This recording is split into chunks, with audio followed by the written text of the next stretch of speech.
I have spoken around the world quite a bit, and I frequently get asked in the Q&A part of that. People will say, well, you've dealt with presidents and prime ministers and kings and so on over a long period of time, and who has made the greatest difference? And so I ruminate about Gorbachev and one person or another, and of course in the end come around to Ronald Reagan and Margaret Thatcher, and I get through talking about them, and I say, well, all things considered, I have to say Milton Friedman. And I think you all know, and you could give the reasons why you would say, all things considered, when it comes to really making a difference, it would be Milton. And I suspect that Ronald Reagan and Margaret Thatcher might give you the same answer, because they have been powerfully influenced by his ideas.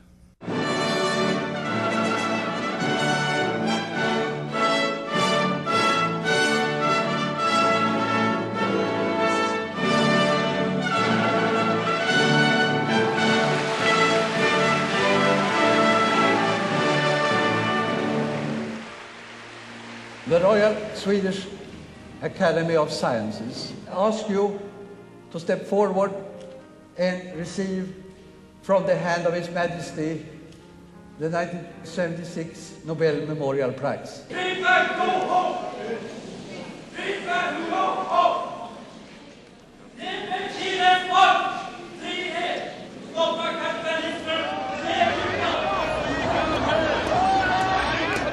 התנגדות, אפילו בוז, היו מנת חלקו של מילטון פרידמן, לא רק שקיבל את פרס נובל בכלכלה.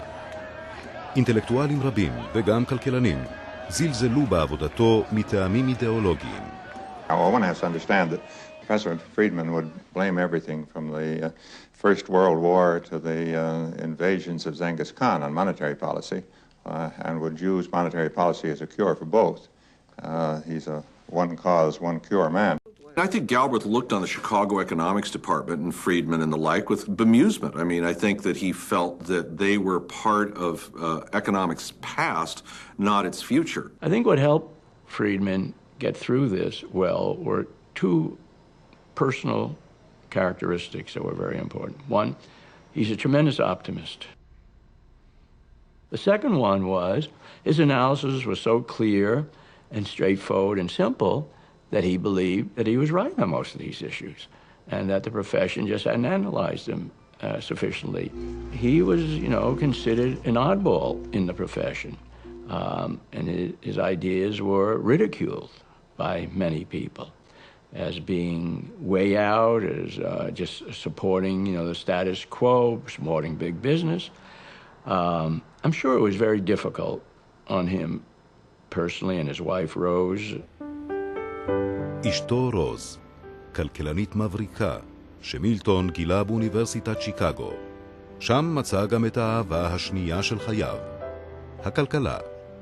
כלכלה כמדע היכול להביא לקדמה אנושית גדולה. פרידמן שאב השראה ממורים דגולים כמו פרנק נייט, שבנה את יסודות אסכולת הכלכלה של שיקגו. לימים נעשה מילטון פרידמן לדובר המובהק של אסכולה זו. Look, he'd grown up, as I had, in a small town. He wasn't exposed to many of the things that a lot of other kids had been exposed to. And I guess that's one of the things that drew us together. We sort of came from the same background. And therefore, our ideas were pretty much the same. He was more intellectual than I was, but not too much. She's a wonderful person. She's very warm and thoughtful and very much concerned with other people's welfare and not particularly our own.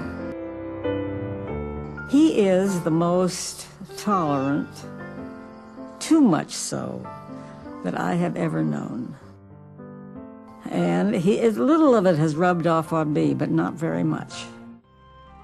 What I liked about it, I think, was that my father really believes in reason. If the child has the right argument and the parent has the wrong argument, then the parent has the same obligation to concede as the child does the other way around.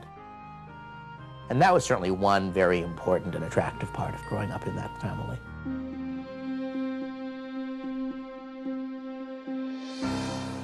במהרה זכה פרידמן להכרה לא רק ככלכלן יוצר גדול, אלא אף כמורה מעולה ואיש ויכוח מיומן.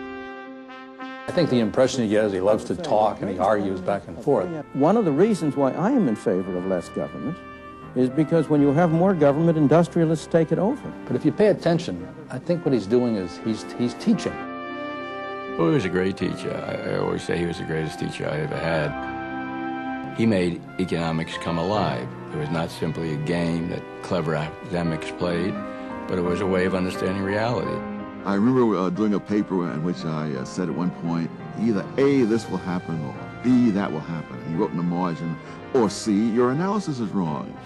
And when I saw him afterwards, I said, where was my analysis wrong? He said, I didn't say your analysis was wrong.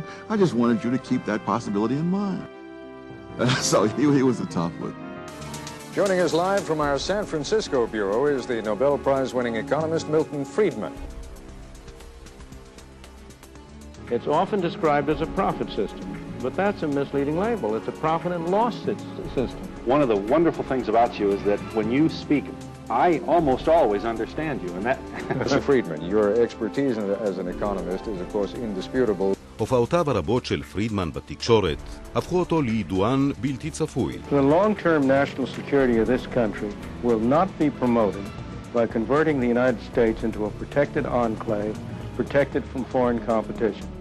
הוא גם הופיע לעתים קרובות בדפוס. And I remember Catherine Graham of the Washington Post asking me to persuade Milton Friedman to be a columnist. I was a little hesitant to do it.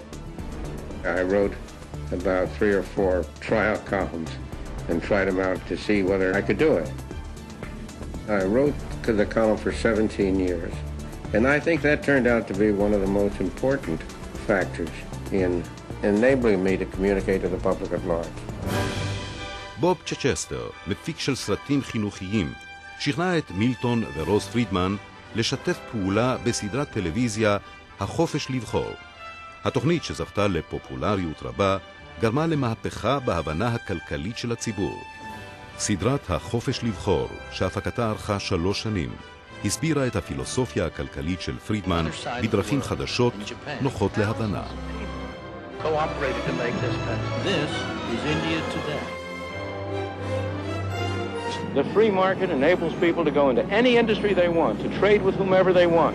The principles of freedom, principles that are involved in free to choose, are those which are most applicable to advance human civilization. And you can't delve in a more important area than that. מילטון ורוז פרידמן ערכו את פס הקול של התוכנית לספר רב מחר. הספר תורגם ל-16 לשונות, גם לעברית, ונמכר במיליוני עותקים.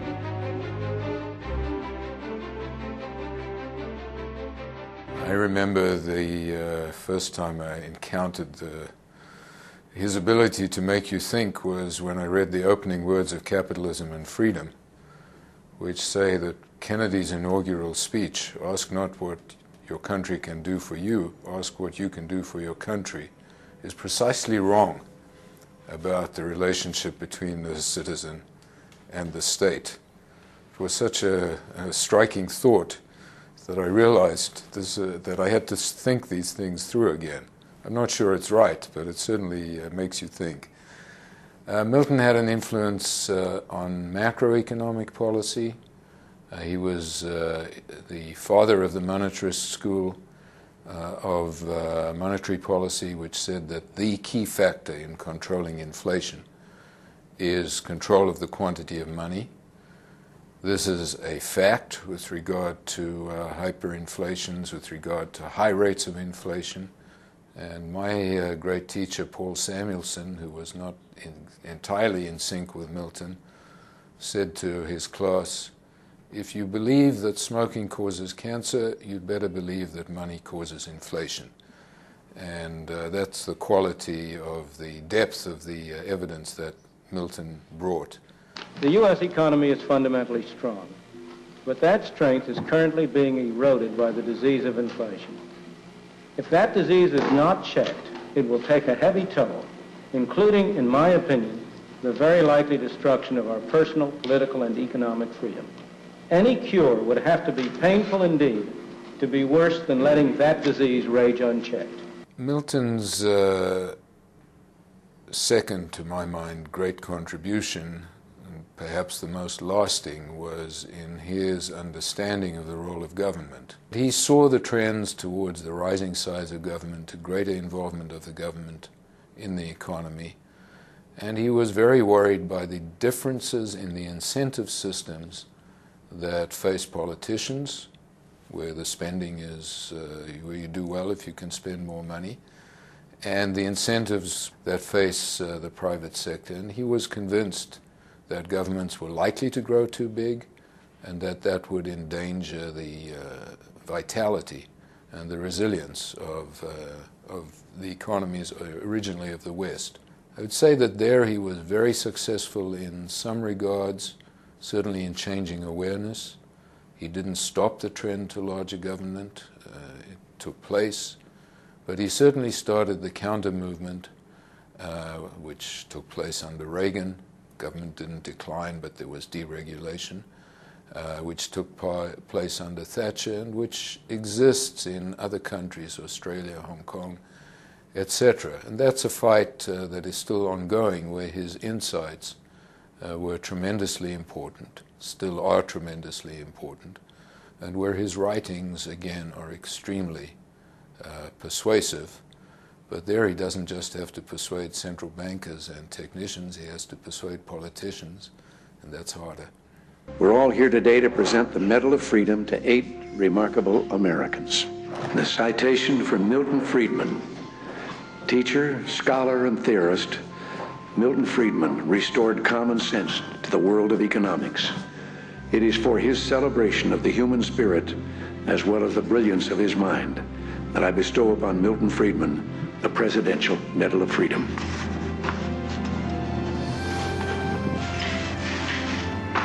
תמיכתו הנחרצת של פרידמן בסחר חופשי, גם פנימי וגם חיצוני, חידושיו היצירתיים במדיניות של שער חליפי נייד, גרמו לגאות עצומה בסחר הבינלאומי. גאות זו הביאה לשגשוג חסר תקדים להרבה ארצות, בייחוד למדינות עניות. עוצמה כלכלית אפשרה לארצות הברית לנצח במלחמה הקרה. רעיונותיו של פרידמן מילאו תפקיד מכריע בהצלת מיליונים רבים בגוש הסובייטי מעבדות ומרעב. There are various ways to describe Friedman's influence. One way is to ask, has he helped many people, poor people in the world? And I just take India and China, 37% of the world's population. Hundreds of millions of people in these two countries who used to live on less than $1 a day or even $2 a day are now able to live at a much more decent standard of living as a result of the reform of their economic policies toward more free market policies, less regulation, less government, and the like. But there was one person who they're more indebted to than anybody else for their great improvement in their situation. In my judgment, that person is Milton Friedman. פרידמן היה הראשון ללמד שהמונופול הממשלתי על החינוך הביא בכל הדמוקרטיות להידרדרות מזיקה של המערכת החינוכית. הוא הציע כתרופה להגביר את מעורבות ההורים, לתת להם אפשרות בחירה בין בתי הספר, לחלק שוברי חינוך ממשלתיים בין ההורים שבעזרתם הם יממנו את חינוך ילדיהם בבתי הספר לפי בחירתם. השוברים יבטיחו שהמימון הממלכתי של החינוך יעבור לבתי הספר דרך ההורים ולא דרך הבירוקרטיה הממשלתית. כך תיווצר תחרות בין בתי הספר על השוברים, והתחרות תעודד אותם לטפח הישגים ומצוינות. It's a disgrace of the nation, in my opinion, that you should have the inner cities, which are the kind of hells. The schools in those areas turn out kids who can't read, who can't write, who can't figure. They have no economic future. The full exercise of choice would invigorate the public school system, would improve it. Why? Competition always has that effect.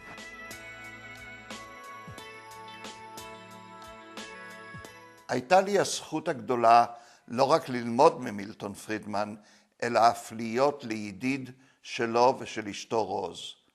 בקיץ של 1987 הוא העניק לי ולפרופסור סטיבן פלאוט רעיון מקיף שבו תיאר את רשמיו מביקוריו בישראל וניתח את האתגרים שישראל ניצבת בפניהם.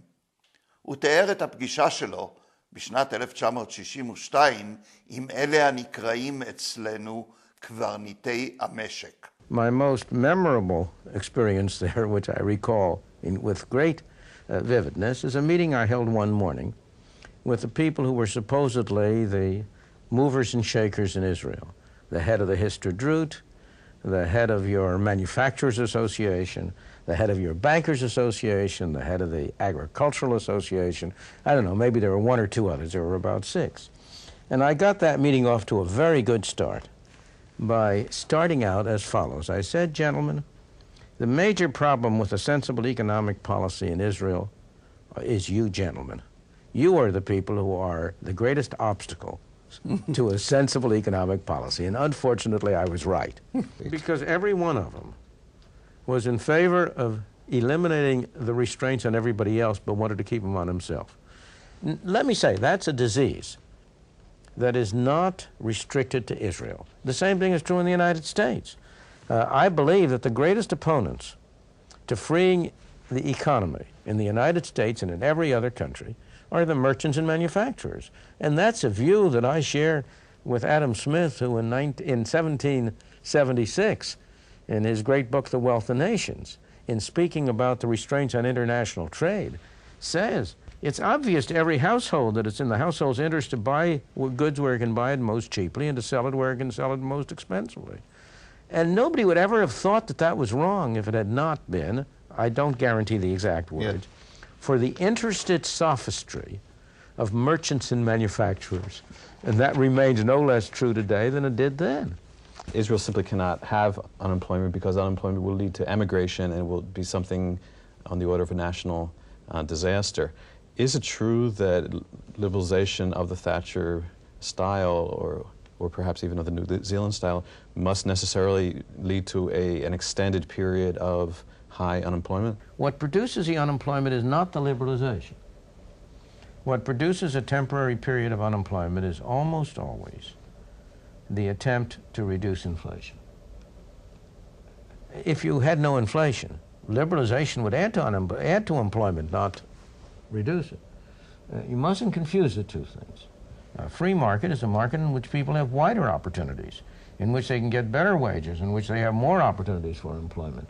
But again, I want to emphasize to you, the major problem that Israel faces, in my opinion, is not inflation. The major problem Israel faces is socialism.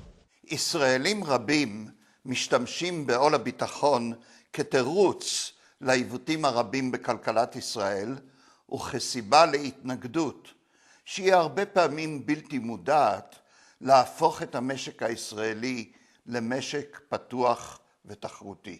If Israel has a strong defense problem, that means it needs as strong an economy as it can have. Surely the stronger the economy, the greater the defense burden you can afford to bear. And so the fact that Israel has to devote a great deal of its effort to defense surely means that it can't afford to waste its substance in all of these other boondoggles, all of these other false ventures that the government gets involved in. So that makes a stronger case and not a weaker case for freeing the market so that you can have the most efficient use of your resources, so you can have an economy which will attract people to come in rather than drive people out. How can anyone suppose that the way to be strong militarily is to establish an environment in which people have the best, the ablest, the brightest, the most productive people have a strong... They have to stay in only because of patriotism. Every economic motive drives them to go out. Now, how can you suppose that that's the way to have a economy that can be strong in defense? מילטון ורוז ביקרו שוב בישראל בשנת 1972, ובשנת 1977, כאשר האוניברסיטה העברית העניקה למילטון פרידמן תואר דוקטור לשם כבוד. בנאום שנשא בטקס הענקת התואר, הוא הגדיר את הברירה הגורלית העומדת בפני ישראל. When I was in Israel for the first time, in middle 1960, 63 I think it was, and I came away, I summarized my conclusions about Israel by saying that there are two Israeli traditions at war in Israel. One of them is a 100-year-old tradition of democratic socialism. The other is a 2,000-year-old tradition coming out of the diaspora about how you get around government regulations. It's not enough for the older tradition to revive, because the extent of government intervention today is so great that what you need to do is to reduce that government intervention very much and very greatly. פרידמן, שנחן בסקרנות אינטלקטואלית אינטנסיבית, התעניין מאוד בתפקידם המיוחד של היהודים בעיצוב תרבות המערב. הוא תהה בייחוד מדוע הסוציאליזם משך בקסמיו כל כך הרבה אינטלקטואלים יהודים. There are no people in the world who have benefited so much from capitalism as the Jews. And there are no people in the world who have done so much to undermine capitalism as the Jews. And the question is how you reconcile those two. It's an interesting thing because take the argument you've made. What is it that enabled the Jews to exist over 2,000 years? It was profit. It was a profit system. It was a capitalist system. In which countries in the world do Jews do best? In those countries which are most hospitable to the profit system. So that it's absurd to say that somehow profit in that sense is a bad thing. Maybe the Jews finally accepted the argument of their enemies that always accused them as profit-seeking and therefore decided that their enemies were right and that it was what they were doing was obscene and was bad. That was entirely, in my analysis of explanation of this paradox, I said that there were several explanations. One was the fact that in Europe in the 19th century, all of the so-called right-wing parties were religious parties. And they were connected with the established churches. And that the only parties then where Jews could find a home were the left-wing parties. That's a part of the explanation. But I said the major explanation is exactly what you suggest, that Jews wanted to demonstrate that they were not like the stereotype. Right. And therefore, they proceeded to make themselves into socialists. ביקורו של פרידמן בישראל בשנת 1977 חל במקרה כמה חודשים אחרי שמפא"י, בעלת המונופול על הכוח הפוליטי עד אז, איבדה בפעם הראשונה את אחיזתה המוחלטת בשלטון אחרי כמעט 30 שנה. את השלטון ירשה קואליציה ימנית בראשות הליכוד בהנהגת מנחם בגין. בגין הבטיח לפרק את המדיניות הכלכלית הסוציאליסטית של מפא"י, שגרמה נזק כה כבד לישראל, ולכונן תחתיה משטר של כלכלת שוק. לרוע המזל, הוא החליף את המשטר הסוציאליסטי הריכוזי במשטר לא פחות ריכוזי של שלטון הממשלה והמפלגות בכלכלה. הוא הרחיב את המעורבות המזיקה של הממשלה במשק במקום לצמצם אותה. הרטוריקה של כלכלת שוק שבגין השתמש בה נוצלה לרעה על ידי אויבי הכלכלה החופשית כדי להפיץ מיתוס שקרי שבגין הגשים בישראל את תורתו הכלכלית של מילטון פרידמן, וכי עצות האחיתופל של פרידמן הן שגרמו להרס הכלכלה בימי שלטונו של בגין ולאינפלציה הדוהרת. פרידמן נזכר. No, I wasn't invited. I have never been an advisor to the Israeli government in any sense other than as a concerned individual who was very much concerned with the state of Israel and who believed very strongly, as I do now, that Israel is being strangled by its socialist measures. While I was in Israel, it just happened accidentally. The date had been set long before, but it happened accidentally to come very shortly after the Begin government had come into office. And so while I was there, I did have meetings with various people in the government, including about a half an hour or 3/4 of an hour with Prime Minister Begin. I may say I was very much impressed by Begin, but I was also impressed with the fact that economics was a subject in which he had zero interest. Begin is not the only great man who has no feel whatsoever for economics. My favorite example is Winston Churchill. Winston Churchill was clearly a great man, but every time he touched an economic issue, he came down on the wrong side. מילטון פרידמן ורעייתו רוז כתבו ספר שבו הסבירו למה כל כך קשה להצליח ברפורמות שנועדו לשחרר את הכלכלה. הם ראו את שורש הקושי בעריצות של הסטטוס קוו, כפי שקראו לספרם. You have the policies you have because of the tyranny of the status quo. When you have a government-controlled policy, you have three strong groups that develop by the policy. You have the direct beneficiaries of the policy, the manufacturers who receive a subsidy or the workers who are receiving a subsidy. You have the politicians who need to get campaign funds, need to get support from those beneficiaries, who have an interest in trying to accommodate the people who are supporting them. And then, third of all, you have the government bureaucrats who administer the program and who tend to have a vested interest in its continuation. So it is always very hard to make changes. A change inevitably hurts some people. Now, there's one thing that needs to be added to that. The people who are hurt by a change are generally know they will be hurt. They're generally visible. The people who will be helped by a change generally don't know that they would be helped. Here are people out there who have jobs, who would be able to have much better jobs in a freer economy, but they don't know it. How can they possibly know it? This is true in every country, again. And so the situation is that the immediate, present, and vocal and influential people are the people who would be hurt by a change, or the people who are seeking further benefits from the government, which are concentrated. The people who would be helped are diffuse, they're widespread, and they don't know it. And I believe the hope for Israel is that the dissatisfaction with by the public at large will become sufficiently great that there will be a political constituency formed for a candidate who proposes a major change in the structure of the society. ביקורם האחרון של מילטון פרידמן ורעייתו רוז בישראל היה בשנת 1990. הם באו להשתתף בכנס על מדיניות כלכלית של המרכז הישראלי לקידום חברתי וכלכלי.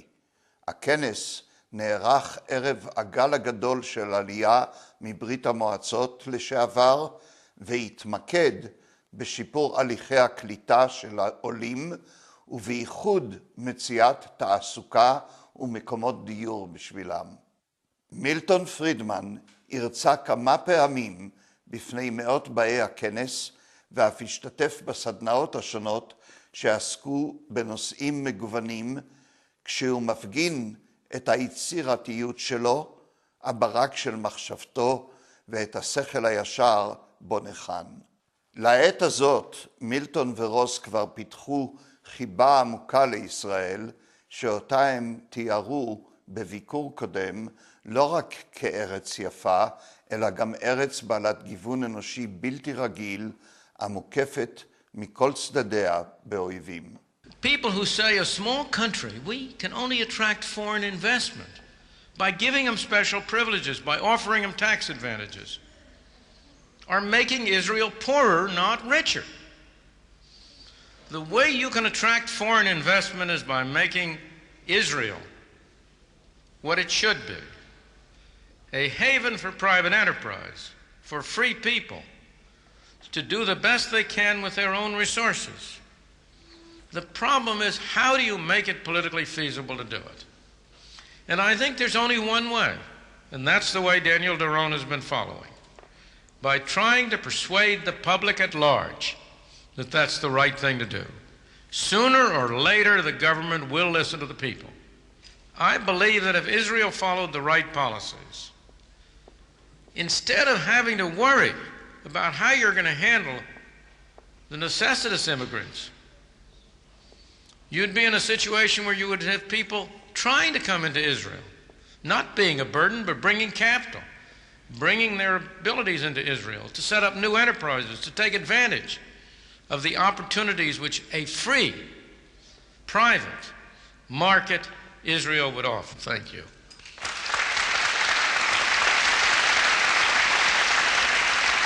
מילטון פרידמן היה מעורב בענייני ישראל עד יומו האחרון, והוא הגיש לה עזרה כמיטב יכולתו. הוא תמך ברפורמה בשווקי ההון שיזם המרכז הישראלי לקידום חברתי וכלכלי, הרפורמה הקרויה רפורמת בכר, ששר האוצר דאז בנימין נתניהו הוציא אל הפועל.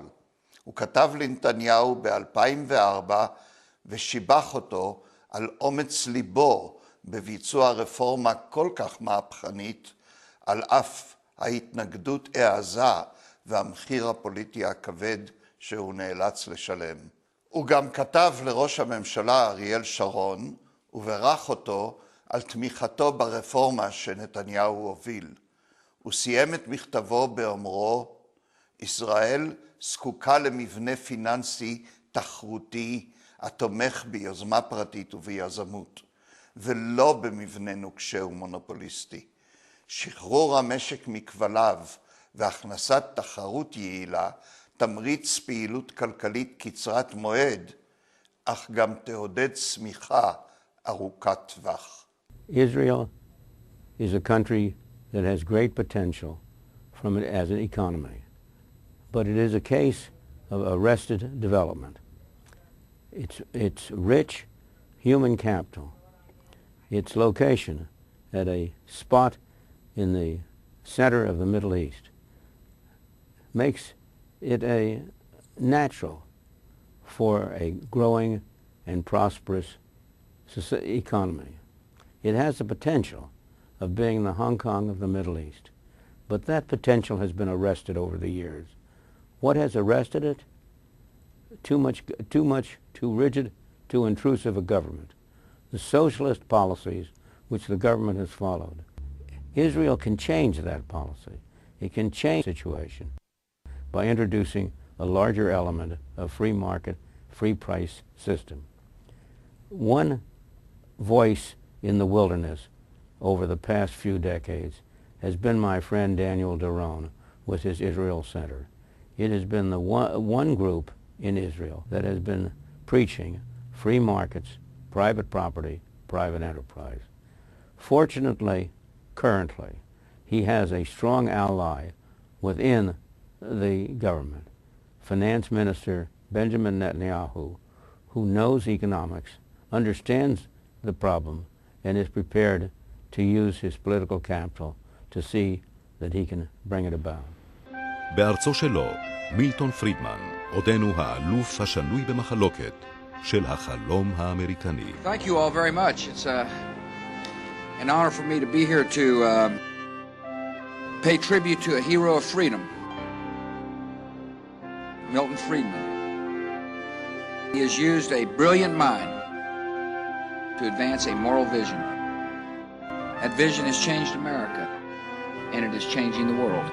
Now we know Milton's prowess as an intellect, as a theorist, but we also know, and has been brought out by earlier comments, how insistent he is that if you have a theory, you better test it with facts. And a theory that can't be tested better be reformulated so it can be tested.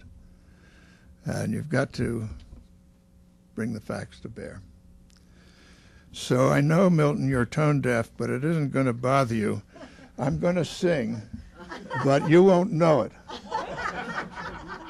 So here's my song, my methodological tribute. A fact without a theory is like a ship without a sail, is like a boat without a rudder, is like a kite without a tail. We're better off than we were 50 years ago, but we stand on the shoulders of the people who went before. The true test of any scholar's work is not what his contemporaries say, but what happens to his work in the next 25 or 50 years. And the thing that I will really be proud of is if some of the work I have done is still being cited in the textbooks long after I'm gone.